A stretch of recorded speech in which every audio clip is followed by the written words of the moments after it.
One of my takeaways from my years living in wine country in Northern California was developing the appreciation for the skill set it takes to make a good wine.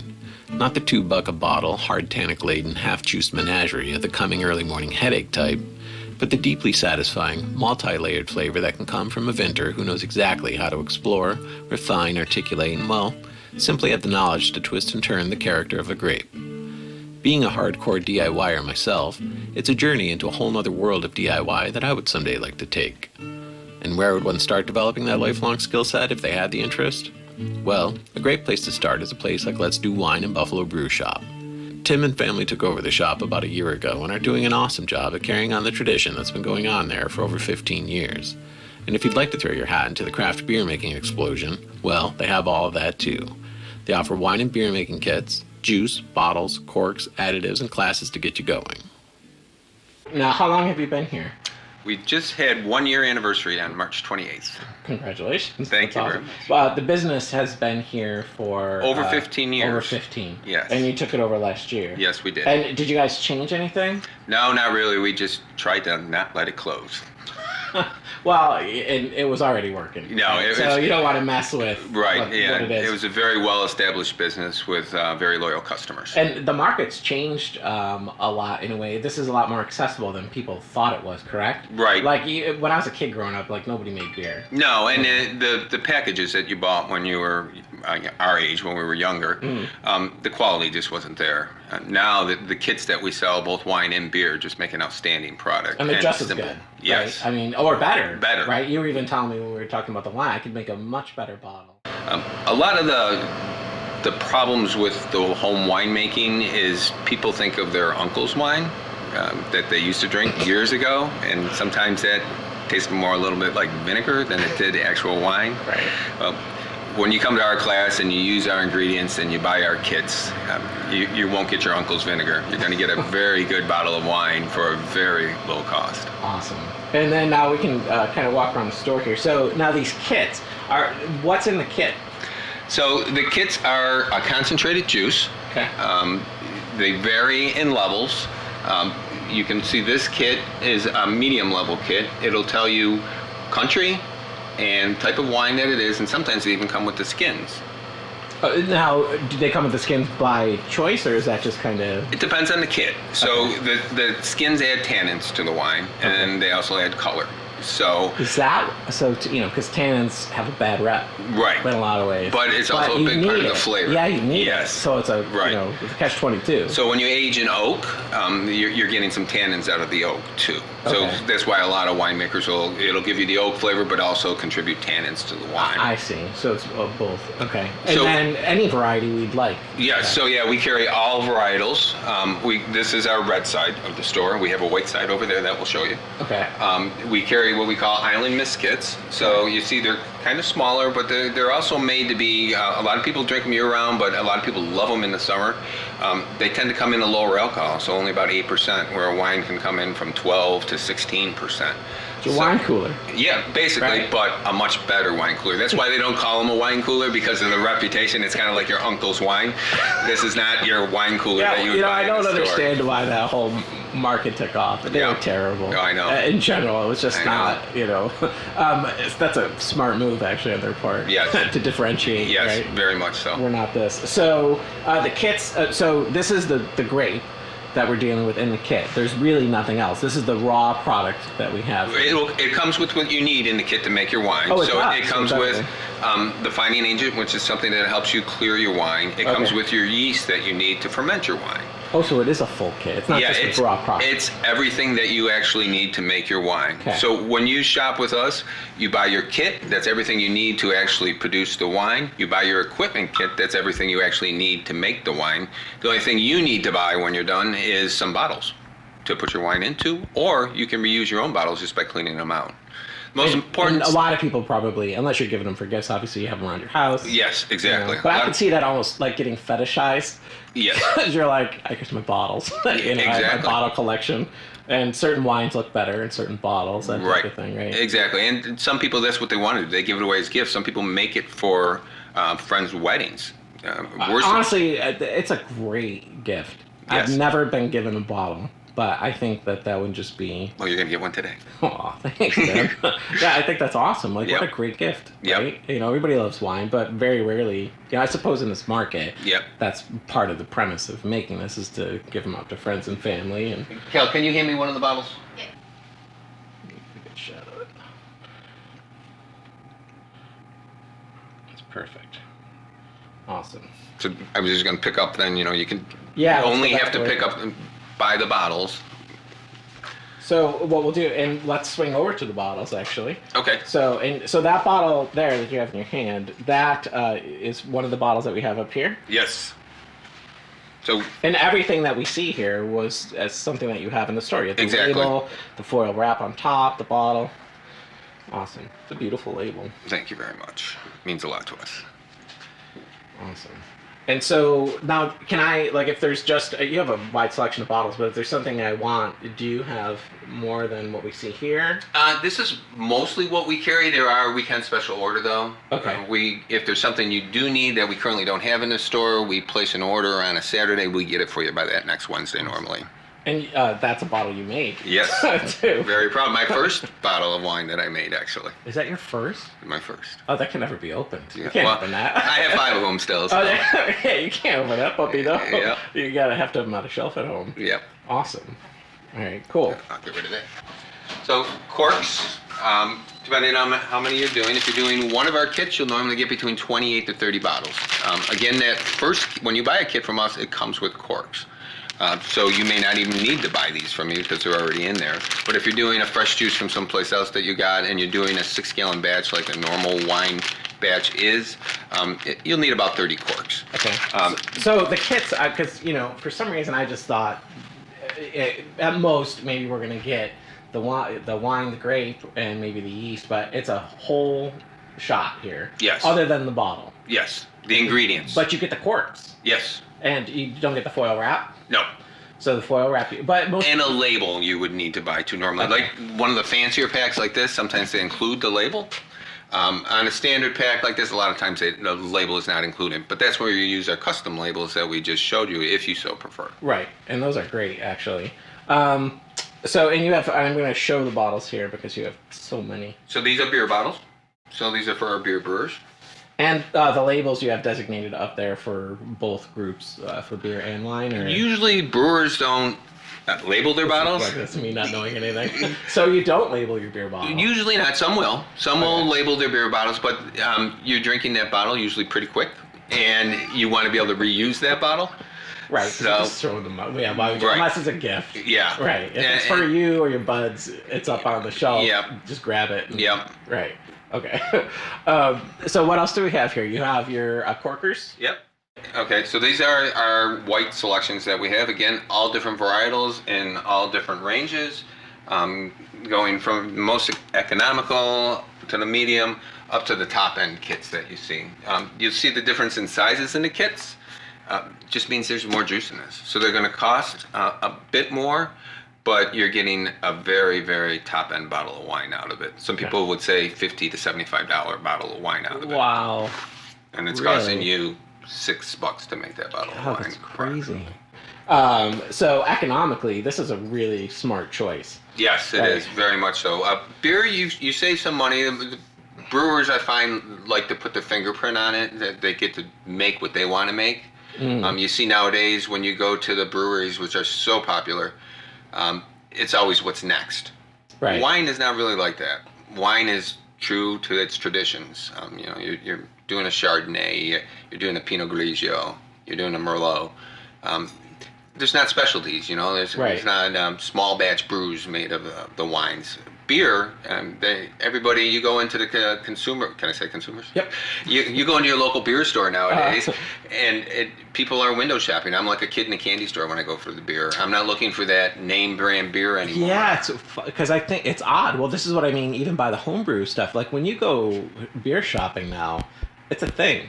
Oh, it is. It's interesting and it's fun, and Yes. you never know what you're going to get or No. find. And I think that's half the enjoyment of it. And it's a challenge for the breweries. Oh, right, because it's all small batch. Yeah, and what's to- next? You're not getting the same thing time after time. Yeah, because you don't want to, right? Yeah, I want you what's have your next. standards. We Yeah. all have our level, and that's usually like a Yep. larger. Yep. But then there's all this microbrew awesomeness that's out there right Yep. now. So if you do find something you like, someone can come to you and then say, "Hey, I love this. Da da da da. Yep. How do I make this? So- Can you point me in a direction of?" Right. So if you're there's two different type of brewers. So your wine equipment kit is all laid out right here. So you don't need a garage to store this equipment in. I store mine in a small closet, and I have both wine and beer making equipment in a smaller closet. You get everything you need to actually make the wine in this kit.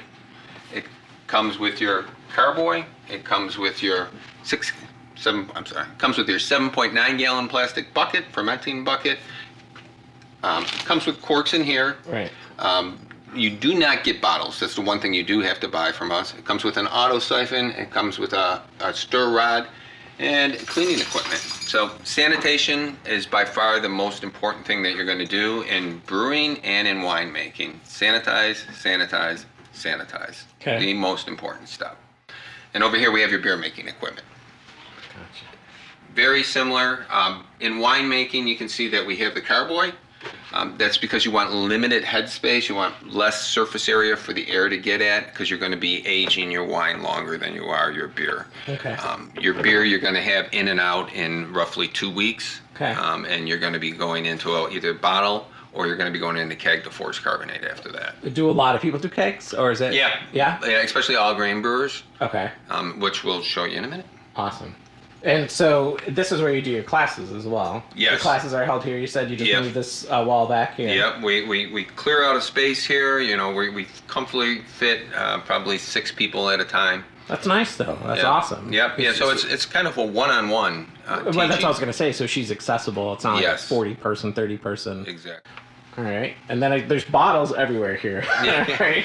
Yeah, and then there's multiple different sizes of carboys. Right. Generally, beer brewers, if they do use a carboy, it's not necessary. It does look kind of cool if you want to watch it. They tend to be more difficult to clean. Come in glass, 5 gallon, and PET, which means it's food grade. Gotcha. Difference mainly, especially when you get down to the wine carboys, a 6 gallon wine carboy is significant. It's heavy, and then you put in 6 gallons of wine here. It's like 150 Moving pounds. these around, it I can can't be a imagine, little right. difficult. So when you basically fill it where it's. Or This, on the other hand, Oh, that's awesome. is very light. Like a balloon. If you are going to age, especially age a red, you normally don't age a white, you would age a Chardonnay maybe. But this, if you're going to age a red, I might steer you back towards glass and less possible to stain. I see. That's what I was going to ask. Okay. Right. So it's and the glass is just more pure. I mean, they're trying to make it with the food grade plastic, but glass. It is glass. food grade, and then they're going to tell you that. But for personal preference for me is if you're going to be bulk aging, they call it, where you're going to be leaving it in the carboy for an extended period of time, I'm going to steer you towards the glass. Okay. Well, I would think if long term too, it's just a better investment. Yes. Right. But they break if you drop them. Right. Those bounce. Yeah, and they'll kill you because they're heavy. It's Right. And what are these?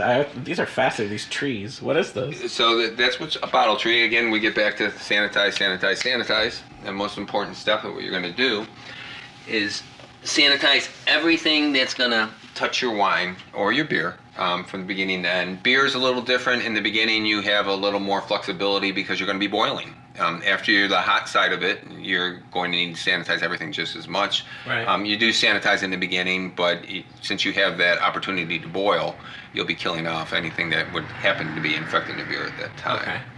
With wine, you're not boiling, and it's a little higher alcohol content, so it can be a little more forgiving too.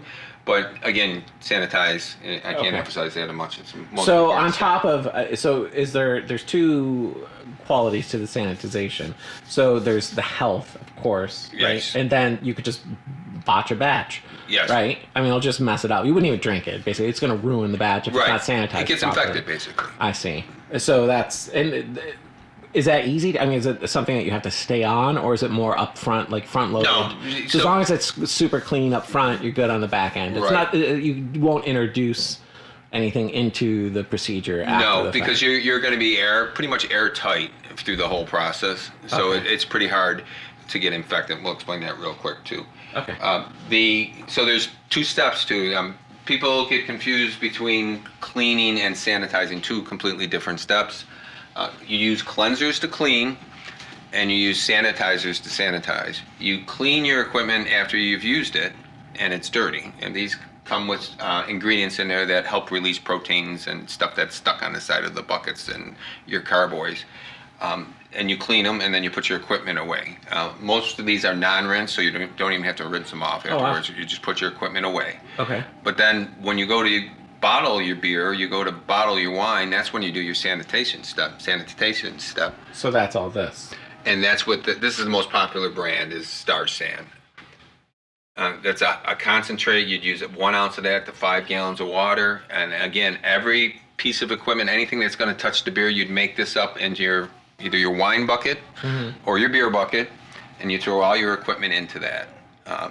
So everything. Everything. Corks, everything gets sanitized. Okay. And this, for me, I don't like having people buy more equipment than they need, because then you got to store it, and you're dealing with storing a lot And of sometimes stuff. it can get, it's just overwhelming too, right? But there's certain things, if you're going to make any quantity of wine or beer at all, that makes your life a little easier. And I'm all about getting done quicker so you can go enjoy something else. Sure. This is a bottle rinser, and what you would do is you don't need the fancy tree, but the tree is great for setting your bottle on after you're done. Oh, okay. It's a drying apparatus. Well, it's actually a rinsing apparatus. So what you do is you make up your sanitizer solution that you put in your 5-gallon bucket. You put in a quart into here. You take your wine bottle. Normally what you'd have to do when you sanitize a bottle is you take that 5-gallon bucket and you're holding it down and letting water pull into that, and you're doing that one at a time and then dumping it out. With this, you put your sanitizing solution right in here. Done on your wine tray. So instead of it being a 45-minute process, or that's an exaggeration, maybe a half an hour really process cool. to sanitize Yeah. I'm done with my bottles in 10 minutes, literally. That's patented, right? Yeah, it's a wonderful That's pretty time cool. saver. Yeah. Along with the bottle tree. I mean, it's just a great way Right. to save yourself some time. Oh, that's pretty neat. And you can get drinking wine. That is not what I had no idea what that was going to do, but that's great. So sanitization, number one, Yes. and you have everything for that, and you will walk anybody through the process. Exactly. Right. So even without a class, if I come in, I saw you with a customer my second time in here. You were great with them. I think they just started brewing. I don't even know if they started yet. And you hooked them up with their first batch of wine materials. But Yep. I mean, it was nice because you walked them through the process. Right, and it's the kits come with complete instructions, the ingredients kits. So if you've ever baked, followed the recipe, done Same anything thing. like that, you're going to make beer or wine fine with no problem. It's sometimes nice to come and get a class just because it gives you that little boost of confidence when you're going into it the first time. I got him totally sketching out here. But it's all about tricks. And Yes, tips, yes, yes. What to because- avoid. Yeah, and there's something, if you've been doing this a while, you can really kind of circumnavigate Right. an issue that you could commonly run into. Right. If you followed standardized directions. Right. Awesome. So is this whole section here, this is all about sanitizing and Cleaning, and- cleansers, sanitizing, this whole area. Awesome. And now, so that is the wine portion of the store, correct? Yes, Pretty much? that is correct. All right, and then now we're into the brewers. Right. There's a couple pieces of equipment here that would still be for wine. Okay. For degassing wine, and the auto siphons and stuff like this, they're used for what we call racking. So after X amount of time, difference between beer and wine, each one is different. You want to remove the beer from the fermenting vessel that you were in, be it a bucket or whatever you were fermenting in, and get it off of the dead yeast and move it into another container, because that yeast can give you off flavors after so much time. It can. Yes. So here's a layman's question. So, barrels are huge for wine. Yes. How do you, so if I have a glass, what's it? Carboy. So if I have a carboy at my wine, how do I influence chips? So if you do want to oak your wine, most reds are oaked. Whites, usually a Chardonnay would be oaked. What would a red taste like without any wood influence? Would it be odd? Yeah, it doesn't taste Flat. complete. Yeah, it doesn't have that Spiky body Yeah, it to gives you the tannins and that oaky. It's a little vanilla flavor Okay. that you get from it. So A it little kind more of juicy grinds it out. almost. Yeah, Right. it smooths it over a little bit. Kind of smooths the final finish of the wine. So is this what this is about here? Yep. So there's multiple ways you can do it. You can use spirals, which I prefer. They're a little more costly, but you literally just drop this into your carboy, and then you can take it out. Gotcha. Where these You gotta settle fish to the out. bottom. You don't really fish them out, but they'll settle to the bottom, and then when you're racking over, I feel like I lose more wine because right, I'm leaving sure. these on the bottom where I'm just taking this out. Okay. So sticks are preferable. Yeah. And that's So this is a spiral. because it makes a ton of surface area. here, right? Exactly. So they used to sell them in just rectangular pieces. That was smart though, because it really, I don't even know how many times the surface area that is by doing that. Yep, exactly. Huh, And it's all about surface area. that's awesome. Now, you make wine and beer, yes? Yes. Are you more adept at one, just naturally? Is it beer? Is that what you're... Well, I'd never made wine until I bought the store last year, and now I'm going to have 300 bottles. So I'm learning You gotta start stripping. as I go. As I said, the young lady who stayed on with the store with me is just a wealth of knowledge. The previous owner, I text her and she's back to me in minutes. I call her. They're both super knowledgeable on beer and wine. So I have phenomenal resources. Wow. So the 300 bottles, when will they be ready? That's the hardest part about wine, honestly, is that you need to have patience with it. We recommend, go ahead and have one after a month. But it's not it's gonna- going to be green. It's And will going to be hot. I've never had wine that young, so it'll taste, you'll know right away that it's not ready. Yeah, it's kind of like it's astringent. It's if you've ever put a tea bag on your tongue, that So you kind of get that describes it same for you. sensation. Yeah, it won't be terrible. I mean, it might taste like a bottle you bought out of the store when it's So that young. when we get them from the store, when we get a cheap bottle from the store, are they aged? So some are. It should say what year, what vintage it was. Again, whites, you don't need to. Whites, you tend to want it. Chardonnay, you might age. Okay. A couple other, and again, don't have a huge knowledge on the whites on aging, but Chardonnay would be definitely one that you're willing to age, and oak. Okay. Most of your reds you want to age. You really should be waiting for almost a year to drink these. But again, we encourage people, taste it after a month. Taste another bottle after you'll 3 train your months. palate, too, Exactly. right? Now Yeah. you'll understand what you're looking for. Sarah tells the story all the time when she'll have people come in and they can't wait. They're so excited. 3 months in, they're drinking all their red wine, and they'll save one bottle, and then it's a year, 13 months old, and they taste it, and they're like, shoot. Should have waited. I should have waited. I should have followed what she told me. Because it's just that much better, Yeah, right? Because I that's mean, the necessity of The the complexity interaction of it, right? Yeah. So the wine's in an air-deprived atmosphere while it's in your bottle, and there's still like chemical reactions that are going on into there, Right. That give it that smoothness. So when they crack like a cask of wine or whatever, when you see like a travel show and they go into a cellar and they crack, is that bad? I mean, should they not be cracking that and tasting it, or is that? So as long as it's limited surface area of the air getting, so if it's very full and they're just taking out a small amount, that's not bad. But yeah, I mean, each time you put Because you air in don't there, want- right, 'cause that's another- oxidation. Right, it's an influence on the Right. flavor. Yep, right? and colors.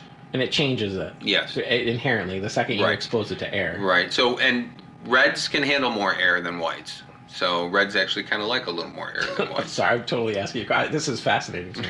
I didn't know anything Yeah, about. that's great. So what do we have? So this is primarily beer. Yep. Beer, and I mean, supplies. it's both equipment. A lot of equipment you can use for both. Okay. Which is good. So your investment too can be multi. Exactly. And when you have this equipment, it doesn't restrict you to wine and beer just because it's wine and beer equipment. You can make cider with it. You can make shandies with it. You can make meads with it. You basically that's anything right. that you Mead's, can ferment. Yeah, mead's pretty popular now Very too, much. right? Very Right. much. So anything that's fermentable, you can pretty much make it with using this equipment. Okay, that's great to know. So cider supply, so you have that too? Or what do Yes, we sell cider kits. Okay.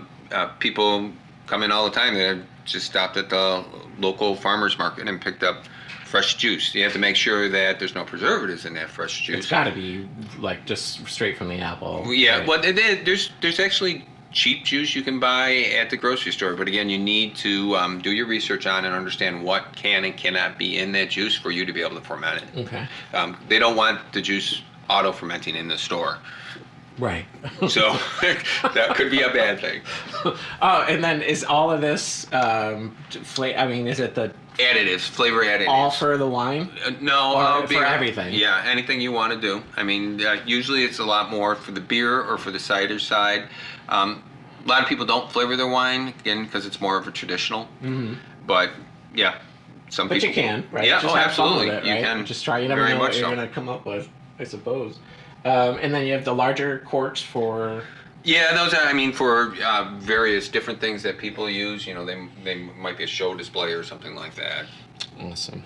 And then these big 5 gallons, these are... So this would be your beer bucket, 6.5 gallon, and then this is your 7.9 gallon wine bucket. So again, normally beer you make in a 5 gallon batch, and you want some headspace on top of the beer, airspace on top of the beer.